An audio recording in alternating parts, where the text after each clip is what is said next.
এই মুহূর্তের সবথেকে বড় খবর, হিঙ্গলগঞ্জে তৃণমূল সিপিএম ছেড়ে বিজেপিতে যোগ 200 পরিবারের।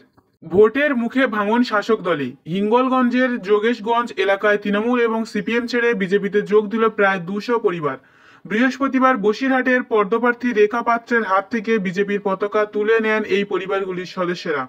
বিজেপিতে যোগদানকারীদের দাবি, শাসক দলের অত্যাচার থেকে বাঁচতে এবং প্রধানমন্ত্রীর উন্নয়নে সামিল হতেই দল পরিবর্তন করেছেন তারা।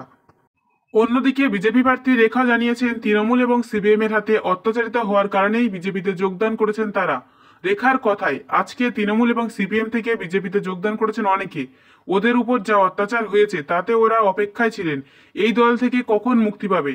ওরা বিজেপিতে যোগদান করে মুক্তি পেয়েছেন, ওদের অপেক্ষা সফল হয়েছে। আমি আশা রাখি ওরা আরো আগে যাবেন এবং বিজেপিকে এগিয়ে নিয়ে যাবেন।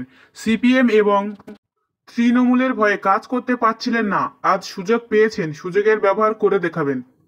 আজ শুক্রবার তৃণমূল ছেড়ে রেখার হাত থেকে বিজেপির পতাকা তুলে নিলেন পলাশ হাউলি। নিজেকে যোগেশগঞ্জ এলাকার প্রথম সারির তৃণমূল নেতা পরিচয় দিয়ে পলাশ বলেন, আমরা তৃণমূলের অন্যায়ের বিরুদ্ধে প্রতিবাদ করেছি, তাই তৃণমূলে থাকতে পারলাম না। আগামী দিনে বিজেপির সৈনিক হিসেবে কাজ করতে চাই।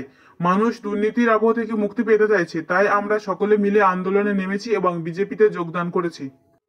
তাহলে 200 পরিবার থেকে এবার প্রচুর ভোট টিএমসি এবং সিপিএম থেকে কেটে বিজেপিতে যোগ হচ্ছে। চিন্তার মুখে তৃণমূল।